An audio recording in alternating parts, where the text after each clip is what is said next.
Europe 1, la France bouge. La pépite.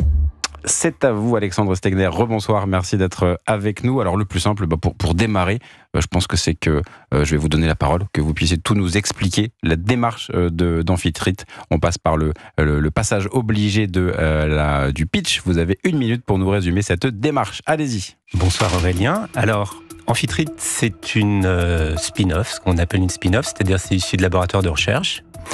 Et notre ambition, notre objectif, c'est de fournir, comme vous l'aviez déjà mentionné, des données les plus fiables et les plus précises des données océaniques. Alors, de quel type de données on parle ? On va parler ici des courants marins. On va parler des champs de vagues et de comment ces champs de vagues interagissent avec les courants marins. Et on va également parler du vent. Alors, où se trouve l'innovation ? Parce que ces données-là, ça fait des dizaines d'années qu'il existe des modèles de simulation numérique. Ben justement, notre innovation, c'est qu'on ne fait pas de modèle de simulation numérique. On va vraiment partir de l'observation. On va fusionner une grande quantité de données satellites, d'observations satellites. Et ça, on peut le faire maintenant, parce qu'on utilise des outils développés pour le traitement de l'image en intelligence artificielle, qui permettent de fusionner plusieurs observations, et à partir de ça, on va reconstruire ces variables, qui sont les courants, les champs de vagues, par exemple la rugosité de surface de l'océan. Il y a plein de satellites qui mesurent plein de choses, on n'utilise aujourd'hui qu'une petite fraction. Et je vous laisse continuer, parce que cette technique-là permet effectivement d'être très très proche de cette observation, d'où la fiabilité. Ouais. Et aussi la précision, parce qu'il y a certaines observations qui sont précises au niveau de kilomètres, même de la centaine de mètres. On apporte tout ça et on entre dans la révolution, je dirais, du modèle de forecast, de prévision de l'océan. L'apport de l'IA, c'est en pleine révolution, c'est en train de bouger. Ces dernières années, il y a eu énormément de choses qui ont bougé. On est dans le cœur de cette révolution-là. Alors, pourquoi ça sert et à qui ? On a différents marchés, peut-être un jour ce sera la pêche, mais aujourd'hui on cible notre marché principal, c'est le transport maritime. Voilà, transport maritime. Donner un exemple, l'objectif ça va être de positionner un navire au milieu d'une veine de courant, et des fois il suffit de pas grand-chose, de se décaler de quelques dizaines, vingtaines de kilomètres. C'est ça, d'anticiper ça, pour d'optimiser le trajet. D'optimiser le trajet. On peut avoir des champs de vagues, là encore, qui peuvent être modulés à plus fine échelle. Si on connaît ça finement, précisément, on se positionne du bon côté. Et donc ce sont effectivement ces outils d'intelligence artificielle, et donc c'est vraiment le traitement de l'image, ce que vous avez développé, parce qu'à la base ce sont donc 3 chercheurs, Amphitrite, vous et 2 autres de vos collègues. Donc c'est vraiment ça l'idée, c'était de se dire comment optimiser ce qui existe déjà, c'est ce que vous disiez. Alors ça vient d'expérience personnelle, parce que moi j'ai fait de nombreuses campagnes océanographiques en mer. Quand on va déployer des instruments, je suis océanographe de formation, c'est très important pour nous de savoir à quel endroit on fait notre mesure, à quel endroit on va déployer l'instrument, parce qu'il va rester plusieurs jours, et on veut être très précis. Et pour avoir développé des modèles numériques, je connais leurs capacités, leurs forces, mais aussi leurs faiblesses.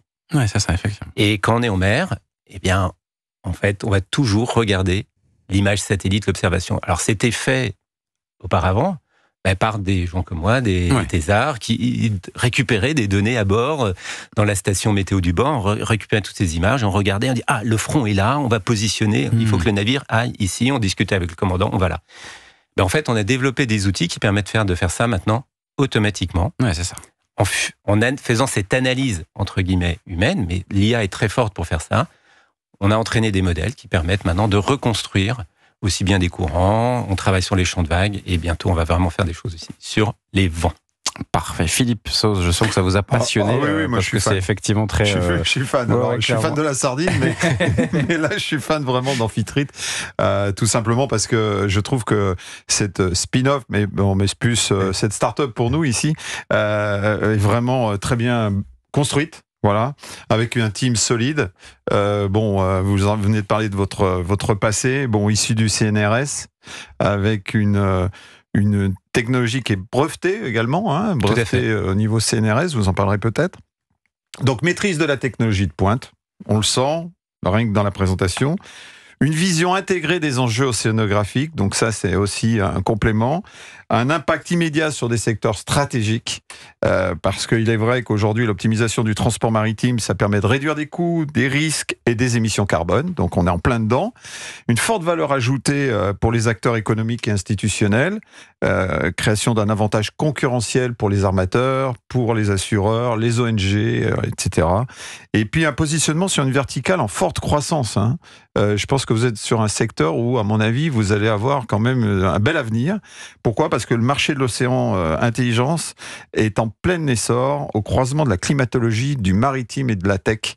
Donc là, on mélange tout. Vous venez de parler un petit peu, pourquoi pas un jour la pêche ? Je pense que ça peut être intéressant. Voilà. Donc franchement, que des forces...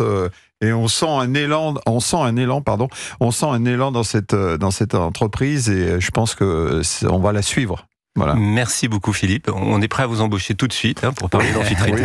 Moi, si vous voulez, pour fin de carrière. Pour poursuivre l'entretien d'embauche, quel conseil vous pourriez donner pour permettre ce développement une fois que les bonnes bases sont posées? Voilà, bon, lorsqu'on a procédé un petit peu à la recherche un peu des besoins, Amfitrite a besoin de toucher plus d'utilisateurs, je crois. Donc, mes conseils, ça serait de segmenter clairement les cibles et leurs besoins. Première chose, bien profiler le pourquoi du comment, mais je pense que là, déjà, vous avez dû travailler. Communiquer une proposition de valeur claire et différenciante, parce que ça, c'est toujours fondamental. Moi, toutes les émissions auxquelles je participe, je parle de la différence.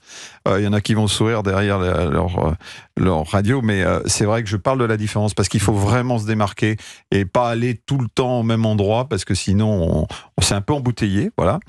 Multiplier des canaux d'exposition également dans les salons professionnels. Je pense que vous avez déjà commencé, mais il faut intensifier tout ça. Les conférences, les webinaires, les articles dans les tribunes spécialisées, dans les médias spécialisés, et puis nouer également des partenariats stratégiques. Voilà. Après, je vous ai mis deux, trois choses. J'ai l'habitude de laisser mes notes, donc vous verrez. Je ne sais pas si c'est tout le temps opportun.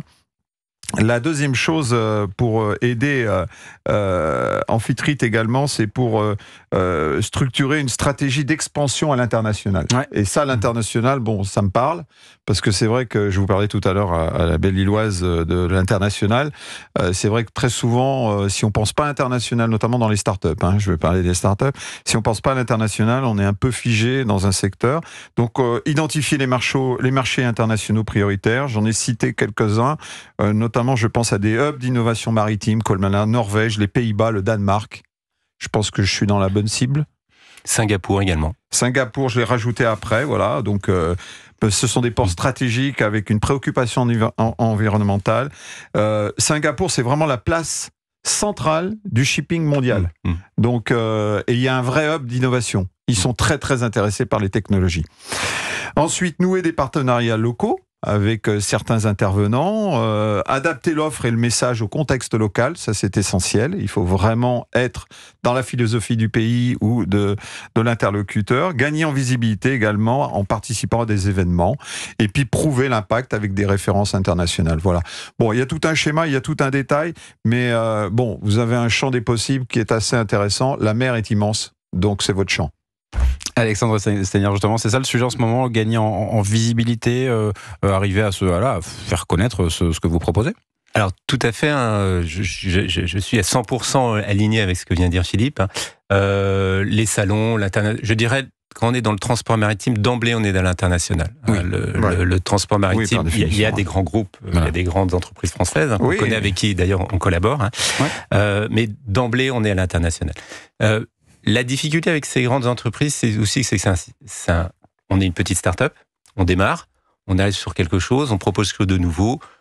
Il y a aussi une certaine habitude, une certaine inertie. Pour faire changer des choses, arriver à proposer des choses, il faut établir la confiance. Et donc, on pensait que ça serait plus rapide que ça. Pour une start-up, on veut toujours que ce soit rapide, parce qu'on a derrière d'autres enjeux. On se rend compte que ça prend quand même un certain temps de travailler, d'établir la confiance avec ces grands groupes. Mais on est dedans, clairement.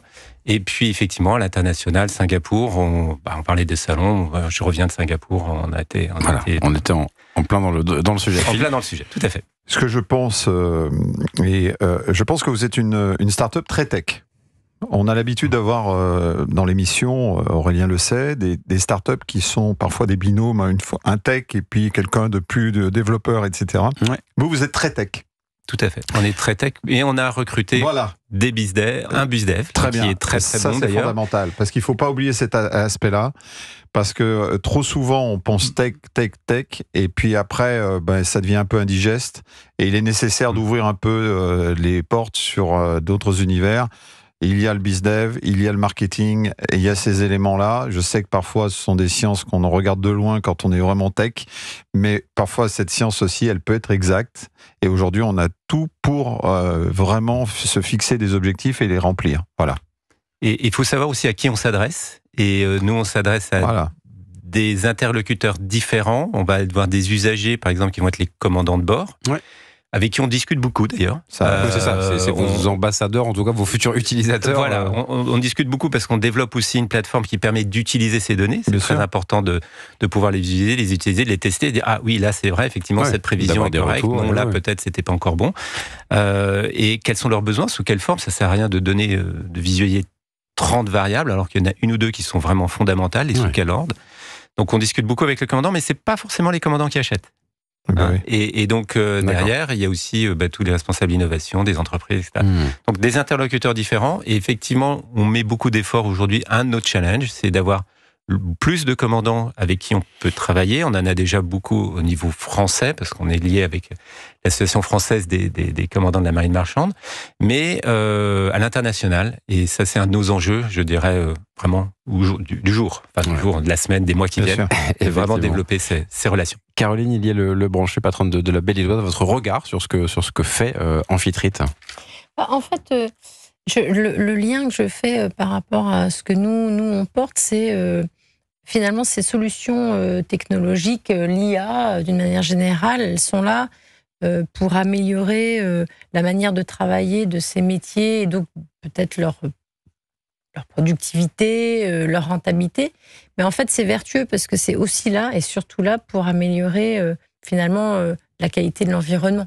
Si un bateau prend une meilleure route, il consommera moins de carburant et donc il ira plus vite et donc il sera, lui, intéressé financièrement. Oui, et la planète sera intéressée. Écologique et économique. Exactement. Et en fait, moi, j'aime bien faire le pont entre, finalement, qu'est-ce qu'on propose de nouveau. Il faut qu'il y ait un intérêt économique, mais si ça n'est que ça aujourd'hui, dans le monde dans lequel on vit, c'est pas tenable. Et là, en la matière, je trouve que voilà, c'est inspirant. Et j'espère qu'il y aura des usages pour le monde de la pêche. Le spin-off pêche. Pour mieux maîtriser les stocks et donc mieux agir sur les stocks de poissons et pourquoi pas aussi même optimiser la qualité des transports et des bateaux, puisque là aussi, il y a beaucoup de consommation et certainement des optimisations à apporter. Alexandre, c'est-à-dire ça vous inspire aussi, ça, cette tout à fait. En fait, c'est un peu aussi ce qui m'a poussé, ou ce qui a poussé aussi mes collègues à se lancer dans l'aventure, c'est-à-dire quand on fait de la recherche, on est conscient des enjeux, on est conscient de ce qui est en train de se passer, on parle du changement climatique, on travaille dessus depuis 20 ans, 30 ans, et toujours on dit « Ah, mais et les décideurs, ils décident pas, et les politiques, ils prennent pas de décision, etc. » Et à un moment, je dis, oui, mais est-ce que nous aussi, en tant que chercheurs, qu'est-ce qu'on peut proposer? Parce que c'est pas toujours aussi simple de dire, il y a qu'à, faucon, machin. Effectivement, mais des fois, il y a un contexte économique, il y a un contexte logistique, il y a tout un tas de choses qui font que il faut trouver des solutions qui permettent d'apporter des réponses rapidement. Et nous, on s'est positionné sur qu'est-ce qu'on peut faire maintenant. Bien sûr, on parle de la décarbonation de transport maritime. J'ai fait des cours là-dessus. C'est très intéressant. On parle de cargo à voile, on parle de changer les carburants, mais on est dans 20 ans, 30 ans, voire plus. Mais dès maintenant, on peut optimiser. On peut optimiser, on va gagner 5%, on va gagner 10%. 5%, 10% maintenant, c'est des tonnes de CO2 et des tonnes de CO2 en moins, et ça compte. Et donc, effectivement, on va pas, pour arriver à 100%, il faudra cumuler tout un tas de solutions. Et ça motive beaucoup, je dirais, nos équipes. On attire aussi beaucoup de jeunes et de jeunes talents par ça, parce qu'il y a pas mal de compétitions dans le domaine de l'IA, vous imaginez, et on n'arrive pas, nous, encore, à fournir les mêmes salaires que les grands de la tech. Pas encore. Et donc, ce côté, on propose une solution, on essaye d'apporter une réponse concrète, comment on peut, de façon modeste mais significative, réduire la consommation des navires. Et ben ça c'est déjà un premier élément très concret. Merci Alexandre Stegner pour Amphitrite.